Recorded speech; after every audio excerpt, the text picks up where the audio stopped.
महाराष्ट्र के अस्पताल में आग, 11 मरीजों की मौत। इस खबर को दैनिक जागरण ने प्रमुखता से लेते हुए छापा है। महाराष्ट्र के अहमदनगर जिले में सिविल अस्पताल के आईसीयू में शनिवार सुबह आग लगने के कारण 11 मरीजों की मौत हो गई। आग लगने का कारण शॉर्ट सर्किट माना जा रहा है, लेकिन सही कारण का पता विस्तृत जांच के बाद ही चल पाएगा।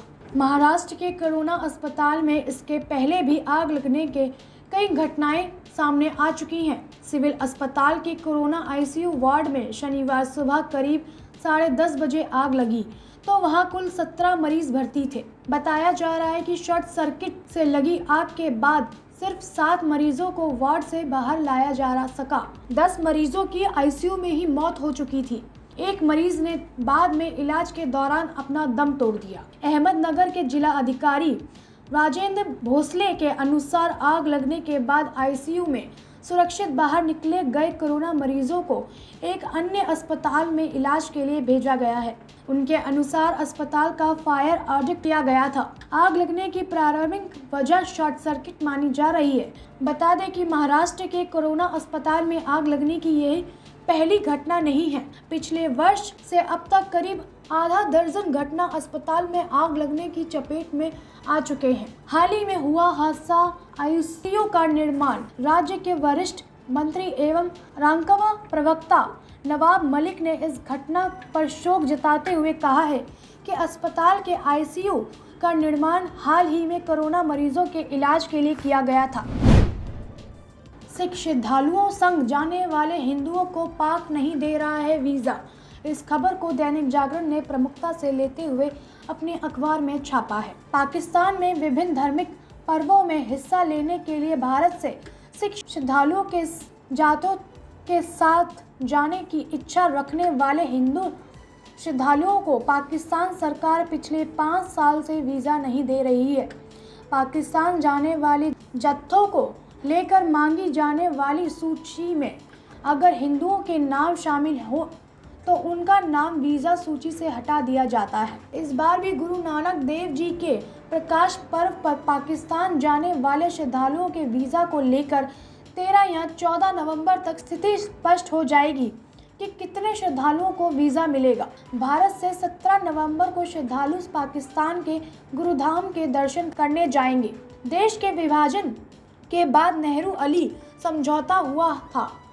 इस समझौते के अनुसार हर साल सिखों के विभिन्न धार्मिक पर्वों के दौरान 3000 श्रद्धालुओं को पाकिस्तान में धार्मिक स्थानों के दर्शन करने के लिए वीज़ा देने पर सहमति बनी थी, लेकिन अब हर साल 2400 से 2600 श्रद्धालु ही पाकिस्तान जा पा रहे हैं। बता दें, भाई मर्दाना जी यादगार सोसाइटी के प्रमुख हरपल सिंह बुल्लर ने कहा कि पहले उनके जत्थे में हिंदू श्रद्धालु भी पाकिस्तान में सिख गुरुधामों के दर्शन करने के लिए जाते थे, लेकिन अब वीज़ा नहीं दिया जाता।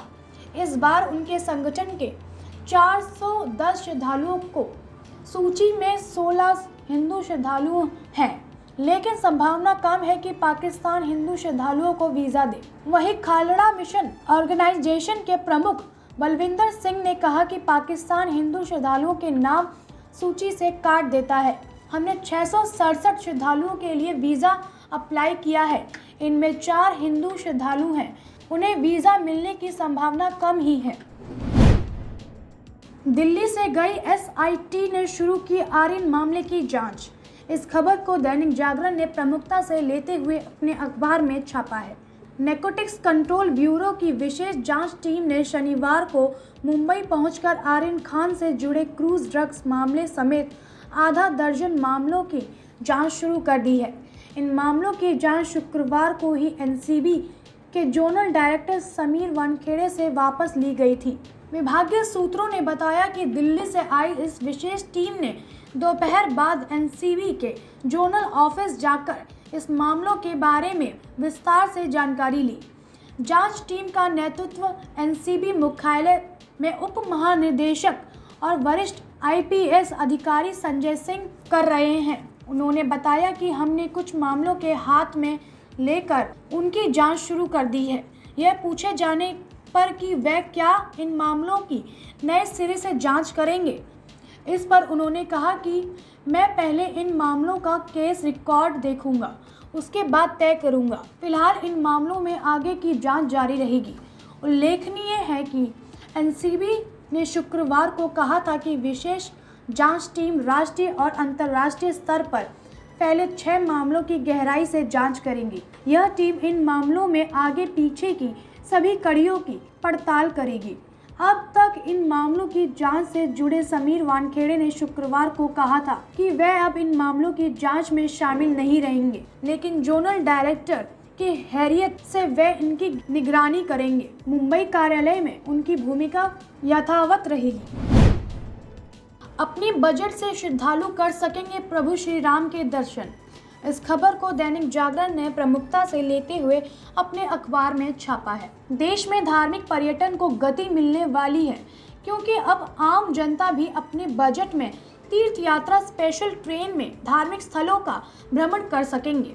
भारतीय रेल, खानपान और पर्यटन निगम ने श्री रामायण यात्रा टूर की घोषणा की है और इसकी पहली ट्रेन 7 नवंबर को दिल्ली के सफदरजंग रेलवे स्टेशन से रवाना होगी। हालांकि ये ट्रेन वातानुकूलित श्रेणी की है और इसका टिकट अपेक्षित महंगा है, लेकिन IRCTC ने यात्रियों की सुविधा को ध्यान में रखते हुए स्लीपर कोच वाली ट्रेन चलाने की योजना भी बनाई है, ताकि लोग अपने आराध्य प्रभु श्री राम से जुड़ी आस्था की इस यात्रा का आनंद ले सकें। IRCTC ने बजट व प्रीमियम श्रेणी में तीर्थ यात्रा स्पेशल ट्रेन चलाने का निर्णय किया है। वहीं आओ देखो अपना देश अभियान के तहत चलने वाली ऐसी ट्रेन से यात्री करीब 7,500 किलोमीटर का सफर कर सकेंगे।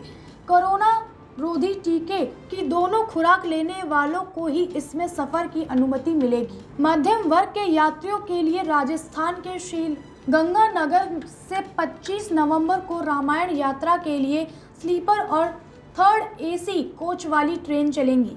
इस ट्रेन में यात्री अबोहर, मलोट, भटिंडा, बरनाला, पटियाला, राजपुरा, अंबाला, कैंट, कुरुक्षेत्र, करनाल, पानीपत, दिल्ली, कैट, गुरुग्राम, रेवाड़ी, अलवर, जयपुर, आगरा, इटावा और कानपुर से सवार हो सकते हैं। दक्षिण भारत के यात्रियों के लिए ऐसी ही एक अन्य ट्रेन 12 नवंबर को मुदारे से रवाना होगी। दिल्ली से चलने वाली ट्रेन का पहला पड़ाव अयोध्या होगा, जहां यात्रियों को राम जन्मभूमि मंदिर, श्री हनुमानगढ़ी तट और भारत हनुमान मंदिर के दर्शन का अवसर मिलेगा। इसके बाद ट्रेन सीतामढ़ी पहुंचेगी, जहां यात्री जनक जन्म स्थान और नेपाल के जनकपुरी में राम जानकी मंदिर के दर्शन करेंगे।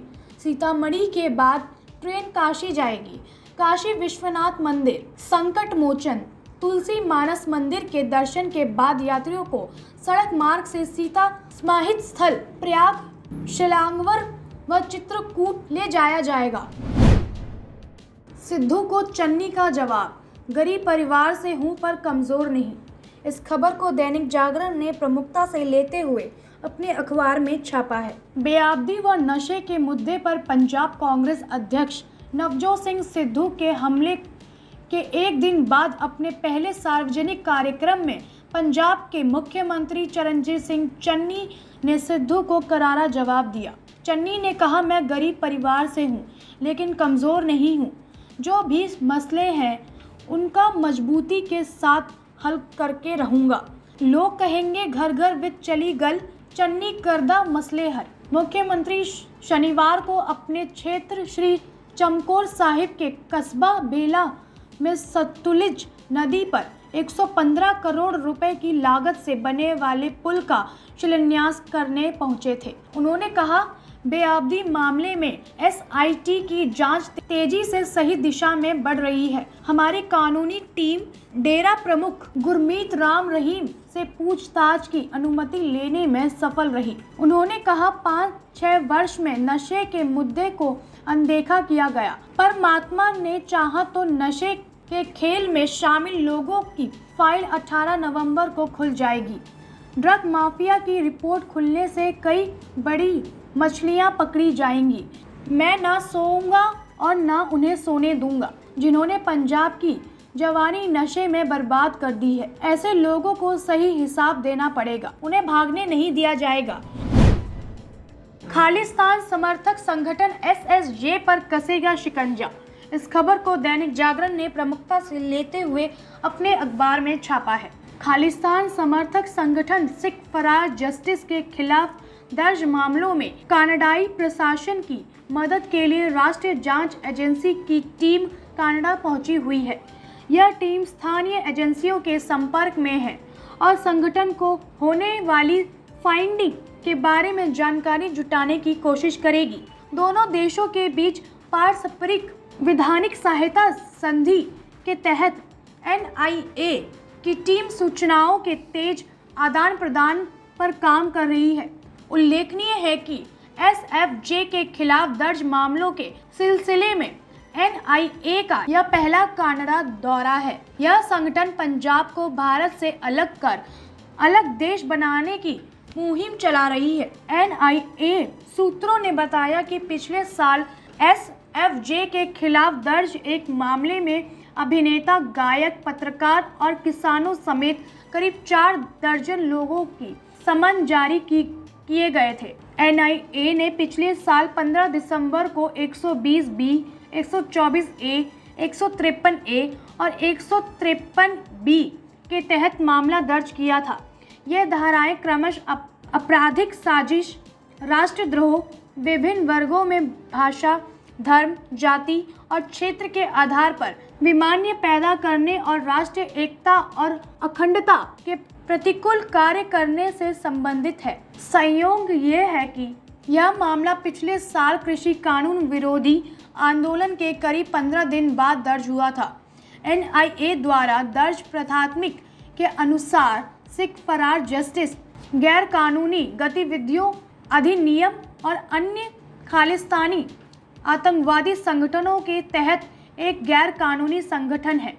इसमें बब्बर खुलासा इंटरनेशनल, खालिस्तान टाइगर फोर्स और खालिस्तान जिंदाबाद फोर्स के साथ साथ उनके सहयोगी संगठन भी शामिल है। इस संगठन ने भय और राजकाता का माहौल बनाने और लोगों में असंतोष पैदा करने और उन्हें भारत सरकार के खिलाफ विद्रोह करने के लिए उकसाने की साजिश रची है। देशमुख को 14 दिन की न्यायिक हिरासत। इस खबर को जनसत्ता ने प्रमुखता से लेते हुए अपने अखबार में छापा है। मुंबई की एक विशेष अवकाशकालीन अदालत ने शनिवार को महाराष्ट्र के पूर्व गृह मंत्री अनिल देशमुख को कथित धन शोषण मामले में 14 दिन की न्यायिक हिरासत में भेज दिया है। मामले की जांच कर रहे प्रवर्तन निदेशालय ने देशमुख की 9 दिन की और हिरासत का अनुरोध किया, लेकिन अदालत ने जांच एजेंसी की याचिका को खारिज कर दिया और उन्हें न्यायिक हिरासत में भेज दिया। ईडी ने सोमवार देर रात 12 घंटे की पूछताछ के बाद देशमुख को गिरफ्तार किया था। एक अदालत ने मंगलवार को उन्हें 6 नवंबर तक एजेंसी की हिरासत में भेज दिया था। ईडी की हिरासत खत्म होने के बाद देशमुख को विशेष अदालत के सामने पेश किया गया। मुंबई के पूर्व पुलिस आयुक्त परमवीर सिंह द्वारा भ्रष्टाचार का आरोप लगाए जाने के बाद केंद्र अन्वेषण ब्यूरो ने मामला दर्ज किया था। इसी आधार पर बाद में देशमुख और अन्य के खिलाफ धन शोषण का मामला दर्ज किया गया। ईडी ने सीबीआई द्वारा 21 अप्रैल को राष्ट्रवादी कांग्रेस पार्टी के नेता के खिलाफ प्राथमिक दर्ज किए जाने के बाद देशमुख और उनके साथियों के विरुद्ध जांच शुरू की थी। सीबीआई ने देशमुख पर भ्रष्टाचार और आधिकारिक पद के दुरुपयोग के आरोपों में प्राथमिक दर्ज की थी। ईडी का आरोप है कि देशमुख ने राज्य का गृह मंत्री रहने के दौरान अपने आधिकारिक पद का दुरुपयोग किया है और वहीं बर्खास्त किए गए पुलिस अधिकारी सचिन वाजे के जरिए मुंबई में विभिन्न बार और से 4.70 करोड़ रुपए से अधिक एकत्रित किए हैं।